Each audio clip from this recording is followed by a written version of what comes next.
Thank you for tuning in to another episode of Sports by Jared. If you like my content, please hit the like and subscribe button, and please remember to turn on the notifications so you can see our next content being posted. Right now, I want to get into Precious Achiuwa from the University of Memphis. His game, he's not getting a lot of hype as a lottery pick or early first round pick, but he's a guy who, after a one-and-done season, put up really good numbers that you normally don't see from a player who's as raw as he is. That from his last season, I would be very excited if my team was getting a guy like this. He reminds me a little bit of a Sean Marion type, one of those guys who are high energy. I think worst case scenario, he's like a Jerry Grant.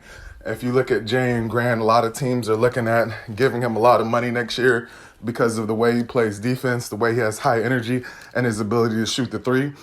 Precious's three-point percentage last year wasn't amazing, but considering he was a freshman, I think his three-point percentage was better than guys like Anthony Edwards, LaMelo Ball in the NBL, and stuff like that. So this year, because of James Wiseman not being able to play the whole season, Precious had to fill in as a center, and I think he did well. He looks like he can be a plus small ball center in the league, or a power forward who's a little bit mobile, play next to a big man. He can play off a big man. He can screen and roll. He can catch alley-oops. He looks like he has good touch around the rim. I think with some NBA training, he can be a nice mid-range jump shooter, a guy who can give you about 12 points, maybe 5-6 rebounds, a couple of steals. Those guys in the NBA are very attractive to teams.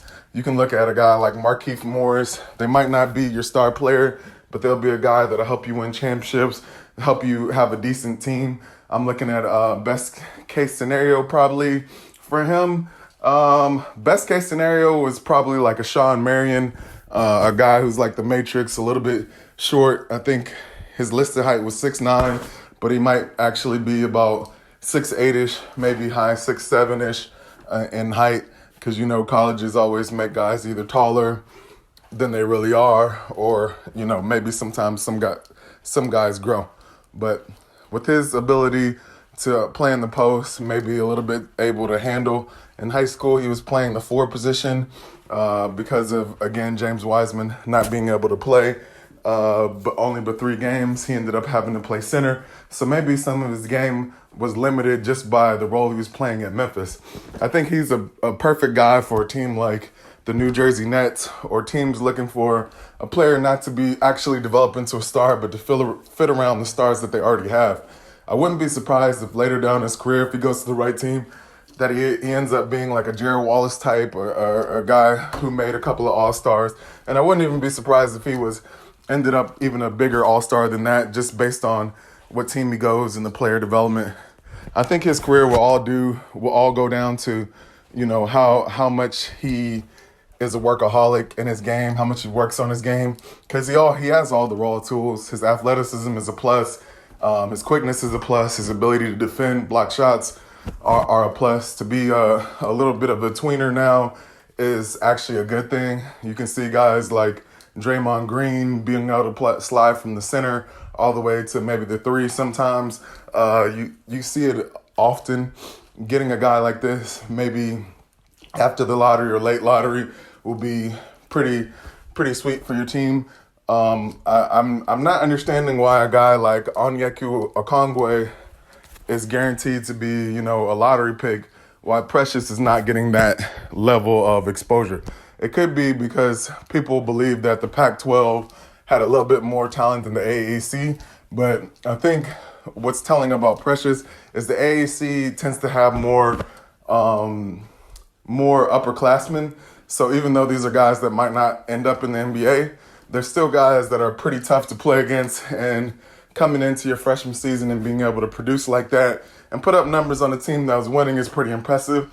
Well, I don't think he should be, early lottery pick. I think if your team misses out on Onyeka Okongwu, the Obi Toppins, guys like that, Precious is a nice fill-in, a nice alternate to that pick, and I could see him possibly ended up better than these guys. Everybody's looking for the next Bam Adebayo. It looks like he could end up filling into a role like that, especially with his athleticism. I can see him blocking shots like Bam. I can see him being able to dribble up the court, being able to dribble handoff, fake dribble handoff, go to the cup. Players like that are indispensable, especially with the, advanced three-point shooters. If a team like the Warriors were able to trade back and get, extra pick and get rid of the second, Precious could be a guy who could come in with their player development and look pretty good. You see what they were able to do with Amari Spellman. Spellman looked really good for their team, and obviously they're not similar players, but you can just see how their player development works, being able to develop second-round guys. So getting a guy like Precious would be, a major pickup for anyone. I'm looking for him to go after the lottery. For some reason, scouts don't get out to all the players. Other players get more hype, probably from the media, more games on national television. So that's probably attributed to why he'll fall in the draft. I don't think too many people were as high on this freshman class as they've been on others. In the past, I've seen teams overlook the fact that a guy like Marco Fultz had a losing season his freshman year in college and still pick him first. But it seems like they're not really giving too much looks into this freshman class. I think possibly the pandemic hurt a lot of people's stock. I think he's definitely one of those guys who, if he was able to play in the NCAA tournament, play against some bigger names, he might be considered, a top 10 pick for sure. Luckily for some team, he's going to drop. I could definitely see him on a team like the Wizards, who need defenders. I think last year they were considered one of the worst defenses in the league. Other teams that he could probably end up on that would really be good for him, like the Dallas Mavericks. They need some more defense. They had one of the best offenses last year. I think, with NBA training, I think Precious ends up being a 35 to 36 percentage three-point shooter. And if you can get a big who can give you 35 or 36 from three, then that guarantees you that you're going to have some success in the league.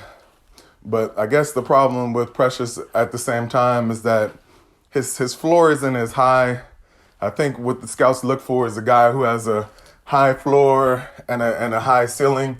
And best case scenario, I think he has a medium to low floor, but he has a pretty high ceiling to be a really big time contributor. Guys with long arms, athleticism, ability to handle a little bit, and nice touch around the rim will always be a commodity in the NBA. I'm looking forward to seeing him play on a team and being able to contribute. If you're a Precious fan and your team's picking late in the first round, look out. This guy, I think, will have the ability to make an impact as long as he gets the right amount of playing time, the right amount of playing development. If not, this guy, he might end up in the G League, take some time to develop. But that's not any knock on him, because we've seen guys go to the G League and be able to come back into the NBA and play well.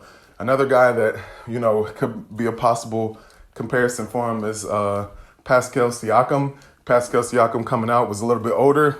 His game was still probably about as raw as Precious was, but Precious is a little bit younger. I think maybe some time in the G League in the right system, he can give you Pascal type numbers, which I think any team picking after the lottery, they get a guy who's like Pascal Siakam, they'd be pretty happy with that.